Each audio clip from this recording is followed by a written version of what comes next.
A lei do respeito. As pessoas naturalmente seguem líderes mais fortes que elas.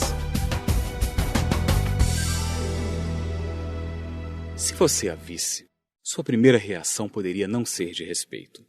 Ela não era uma mulher que causasse grande impacto. Com pouco mais de 1,5 metros de altura, já bem avançada em seus 30 anos, tinha a pele escura e envelhecida. Não sabia ler nem escrever. As roupas que vestia eram simples e baratas. Quando sorria, era possível ver que faltavam os 2 incisivos superiores. Vivia só. Dizia-se que abandonara o marido aos 29 anos de idade. Sem avisar. Certo dia, ele acordou e ela tinha partido. Só voltou a falar com ele uma vez, anos mais tarde, e nunca mais mencionou seu nome. Essa mulher não tinha emprego regular. Na maioria das vezes, fazia trabalhos domésticos em pequenos hotéis. Esfregava pisos, arrumava quartos e cozinhava. Mas quase toda a primavera e outono, ela abandonava o emprego. Retornava cansada, mas retornava ao trabalho para juntar o pouco dinheiro que conseguia. Quando estava trabalhando, dava duro e parecia fisicamente resistente. Mas também era conhecida por adormecer de repente, algumas vezes, no meio de uma conversa. Ela atribuía isso a um golpe na cabeça que recebera durante uma briga na adolescência. Quem respeitaria uma mulher assim? Os mais de 300 escravos que a seguiram para a liberdade, fugindo do sul. Eles reconheciam e respeitavam sua liderança. Assim como praticamente todos os abolicionistas da Nova Inglaterra. O ano era 1857. O nome dessa mulher era Harriet Tubman. E era uma líder indiscutível. Quando ainda estava apenas na casa dos 30 anos, Harriet Tubman passou a ser chamada de Moisés, por sua capacidade de penetrar na terra da escravidão para libertar muitas pessoas de seu povo dos grilhões do cativeiro. Tubman começou a vida como escrava. Nasceu em 1820 e cresceu nas fazendas de Maryland. Aos 13 anos de idade, recebeu um golpe na cabeça que deixou sequelas por toda a sua vida. Ela estava em uma loja e um supervisor branco pediu sua ajuda para punir um escravo fugitivo. Quando ela se recusou e bloqueou a passagem do supervisor, o homem arremessou um peso de 1 quilo, atingindo-a na cabeça. Ela quase morreu e sua recuperação demorou meses. Aos 24 anos, casou-se com John Tubman, homem negro liberto. Mas quando falou sobre fugir para a liberdade do norte, ele não quis ouvi-la. Disse que a traria de volta se ela tentasse escapar. Quando resolveu arriscar a sorte e ir para o norte em 1849, o fez sozinha, sem dizer uma palavra a ele. Eu já tinha chegado a essa conclusão. Havia apenas 2 opções e tinha direito a uma delas: liberdade ou morte. Se eu não pudesse ter uma, teria a outra, porque homem nenhum me pegaria viva. Eu lutaria por minha liberdade enquanto tivesse forças, e quando chegasse o momento de partir, o Senhor deixaria que eles me levassem. Tubman seguiu para Filadélfia, Pensilvânia, usando a ferrovia clandestina, uma rede secreta formada por negros libertos, abolicionistas brancos e todos que ajudavam escravos em fuga. Embora tivesse se libertado, ela prometeu retornar a Maryland e retirar a sua família. Em 1850, fez sua primeira viagem de volta como condutora da ferrovia clandestina. Ela resgatava e retirava escravos com a ajuda de simpatizantes ao longo do caminho. Era uma líder de aço. Todo verão e todo inverno, Tubman trabalhava como doméstica, reunindo os fundos de que necessitava para fazer as viagens de volta ao sul.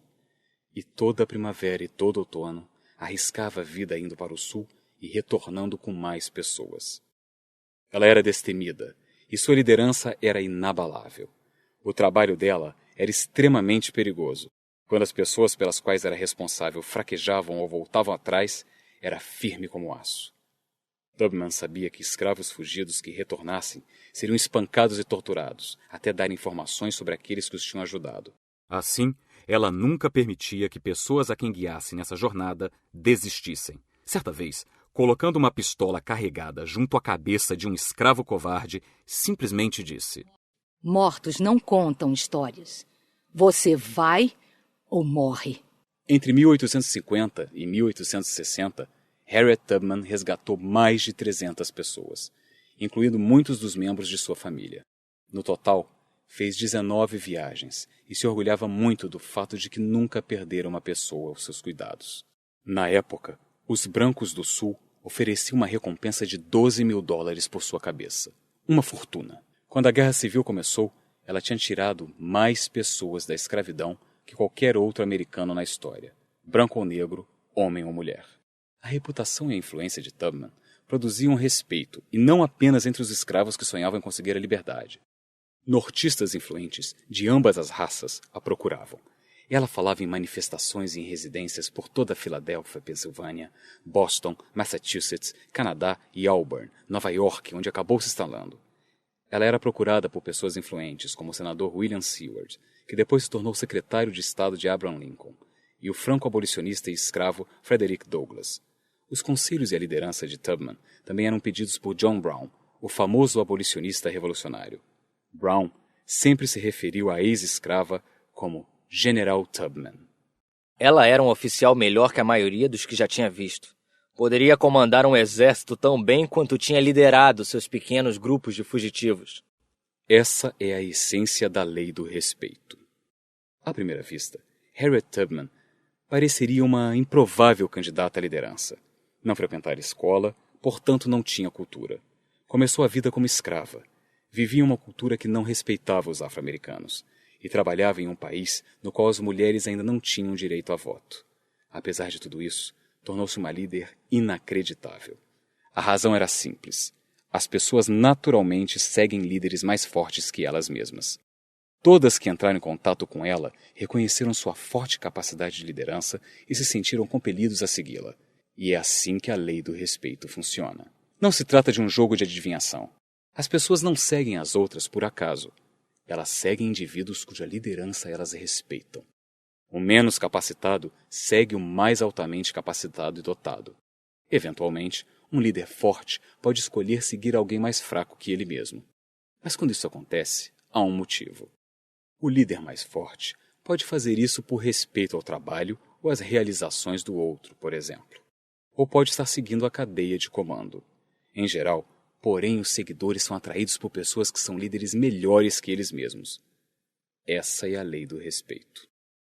Quando as pessoas se reúnem pela primeira vez em um grupo, elas começam a interagir, e os líderes do grupo partem para o ataque imediatamente.